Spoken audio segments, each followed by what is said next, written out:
അതിൻ്റെ ഈ നമ്മളൊക്കെ പറയുന്ന ഈ golden hours, golden time, golden opportunity എന്നൊക്കെ പറയുന്ന വാക്കുകളുണ്ട്. അതൊക്കെ ഈ രംഗത്ത് ഇടപെടുന്നവരൊക്കെ ഇതുമായി ബന്ധപ്പെട്ട് സംസാരിക്കുന്നവരാണ്. ഇപ്പോൾ ഈ വിഷയവുമായി ബന്ധപ്പെട്ട് തന്നെ എത്ര പ്രഗത്ഭർ, ഇതുമായി ബന്ധപ്പെട്ട വിദഗ്ധർ ഈ മാധ്യമങ്ങളോട് പ്രതികരിച്ചു. അവരെല്ലാം പറയുന്നത് ഒരേ സ്വരത്തിലാണ്. ഇപ്പോൾ ഇനിയും നമുക്ക് പ്രതീക്ഷയുണ്ട്, നമുക്ക് കാത്തിരിക്കാം. കാരണം അങ്ങനെയല്ലേ നമുക്ക് പറ്റൂ. പക്ഷെ ഇതിൻ്റെ തുടക്കത്തിൽ ഈ മനുഷ്യരാകെ ഈ മണ്ണിനടിയിൽ പെട്ടുപോയിട്ട് അതിൻ്റെ ഒരു ഗൗരവം ആ ഗവൺമെൻറ്, അതിൻ്റെ ഉത്തരവാദിത്തപ്പെട്ടവർ കാണിച്ചോ എന്ന് ചോദിച്ചാൽ ഒറ്റ സ്വരത്തിൽ അത്യാവശ്യം വകതിരിവുള്ള സകല മനുഷ്യരും പറയും ഇല്ല എന്ന്. ഗൗരവം ഉണ്ടായിരുന്നില്ല. ഇവിടെ നിന്ന് നമ്മളൊക്കെ അറിഞ്ഞ് ഗവൺമെൻറ്, കേരള ഗവൺമെൻറ്, മുഖ്യമന്ത്രിയും മന്ത്രിമാരും ഒക്കെ ബന്ധപ്പെട്ട് ഇവിടുത്തെ പ്രതിപക്ഷ നേതാവ് ഉൾപ്പെടെ ബന്ധപ്പെട്ടു എന്നാണ് പറയുന്നത്. ഓക്കെ, അങ്ങനെ ഒരു ബന്ധപ്പെടലും അങ്ങനെ ഒരു വലിയ ഇടപെടലും വന്നതിൻ്റെ ശേഷമാണ് അല്പമെങ്കിലും കർണാടക ഗവൺമെൻറ് ഇളകിയത്, ഈ പ്രവർത്തനത്തിന് നേതൃത്വം കൊടുത്തത്. ഇന്നും അവിടെ നിന്ന് വരുന്ന വാർത്തകൾ അവർക്ക് പലർക്കും, ഈ രക്ഷാദൗത്യത്തിൽ ഏർപ്പെടുന്ന പല ഉദ്യോഗസ്ഥർക്കും, മലയാളികളായിട്ടുള്ള ഉദ്യോഗസ്ഥർക്കും ഒക്കെ കുറേയൊക്കെ പറയാനുണ്ട്. പക്ഷെ അവർ പറയാതിരിക്കുകയാണ്. പല ചാനലിലും ഞാനത് കേട്ടു. അവർ പറയുന്നത് എന്താണെന്ന് വെച്ചാൽ, ഇനിയിപ്പോൾ നമ്മളത് പറഞ്ഞിട്ട്, അല്ലെങ്കിലേ ഇവിടെ NDRFൻ്റെ ഒക്കെ സംഘത്തിൽപ്പെട്ടവർ പറയുന്നു, നമ്മളത് പറഞ്ഞ് ഇനിയിപ്പോൾ വെറുതെ ഒരു പ്രശ്നത്തിലേക്ക് പോകേണ്ടതില്ലല്ലോ, അങ്ങനെ ഒരു ടോണിലേക്കാണ് സംസാരിക്കുന്നത്. എന്താ അങ്ങനെയൊക്കെ സംഭവിക്കുന്നത്? ഇങ്ങനെ ഒരു അപകടം ഇവരൊക്കെ പറയുന്നത് പോലെ ഇത്ര വലിയ അപകടമാണെങ്കിൽ എന്തുകൊണ്ട് ഈ നാഷണൽ ഹൈവേയുടെ വശത്തുള്ള ഈ മണ്ണിടിഞ്ഞിട്ട് എന്തേ ഈ 1-2 JCB വെച്ച് 1-2 ടിപ്പർ വെച്ച് ഇവർ 3-4 ദിവസം പോയി ഈ തെരച്ചിൽ? അങ്ങനെ ആയിരുന്നോ വേണ്ടിയിരുന്നത്? അങ്ങനെ അല്ലല്ലോ വേണ്ടത്.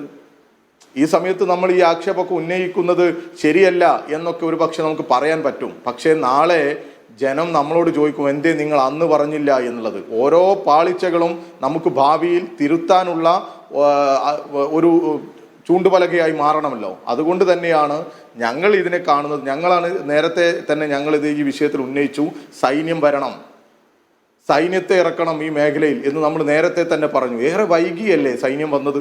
എല്ലാ മാധ്യമങ്ങളും റിപ്പോർട്ട് ചെയ്തില്ലേ, വൈകിയാണെങ്കിലും സൈന്യം എത്തി എന്നാ പറഞ്ഞത്. എന്തേ ഇങ്ങനെ ഒരു വൈകലുണ്ടായി? നമുക്ക് കേരളത്തിലുള്ള ജനങ്ങൾക്ക് അറിയാമല്ലോ, കേരളത്തിൽ ഇങ്ങനെയൊക്കെ ഒരു അപകടം ഉണ്ടായാൽ അതിൽ കാണിക്കുന്ന ഒരു ജാഗ്രതയും അതിൽ കാണിക്കുന്ന ഒരു ഇടപെടലിൻ്റെ ഒരു പ്രത്യേക സ്വഭാവവും അതിൻ്റെ ഒരു കോർഡിനേഷനും ഒക്കെ നമുക്കൊക്കെ അറിയാമല്ലോ. നമ്മളൊക്കെ ഈ നാട്ടിൽ ജീവിക്കുന്നവരല്ലേ, ഇതുമായൊക്കെ ബന്ധപ്പെട്ടൊക്കെ നിൽക്കുകയും ഇതൊക്കെ മനസ്സിലാക്കുകയും ഒക്കെ ചെയ്യുന്നവരല്ലേ നമ്മൾ. കവളപ്പാറയുടെ അനുഭവം നമുക്കില്ലേ? ആ പാറമടയിൽ കുടുങ്ങിയ ബാബുവിനെ രക്ഷിച്ചതിൻ്റെ ഒരു ജാഗ്രതയും ഇടപെടലും ഒക്കെ നമ്മുടെ മുമ്പിലില്ലേ?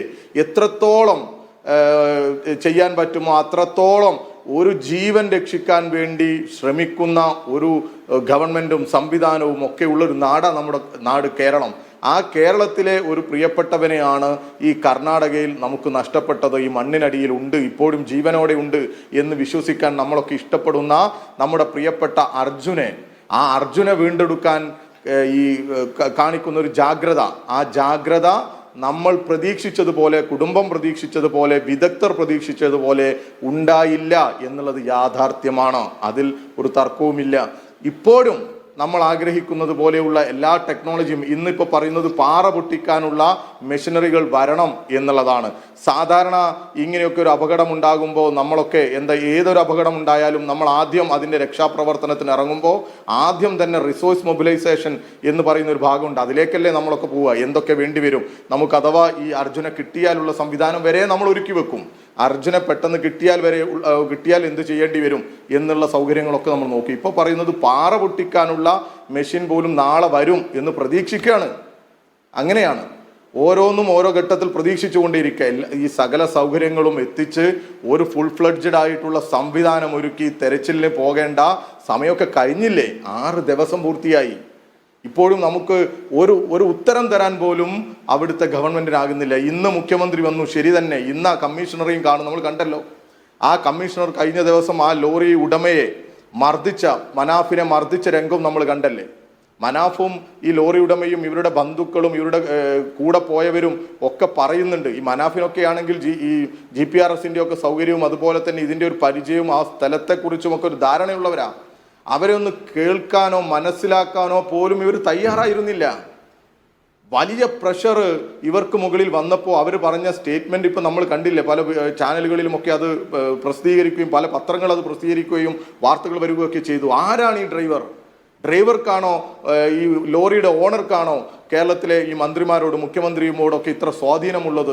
അവരാണോ? അവർക്ക് എന്താ ഇത്ര സ്വാധീനം എന്നൊക്കെ ചോദിക്കുക. അവർ അത്ഭുതപ്പെടുക. അതായത് അവിടെ മനുഷ്യന്റെ ജീവന്, സാധാരണക്കാരന്റെ ജീവന് ഒരു വിലയുമില്ലേ കർണാടകയിൽ എന്ന് നമ്മളൊക്കെ ധരിച്ചു പോവുക. വലിയ പ്രയാസമാണ്. ആ പ്രയാസമാണ് നമ്മളൊക്കെ രേഖപ്പെടുത്തുന്നത്. തീർച്ചയായിട്ടും വൈകിയാണെങ്കിലും നമ്മൾ പ്രതീക്ഷയോടുകൂടി കാത്തിരിക്കുക തന്നെയാണ്.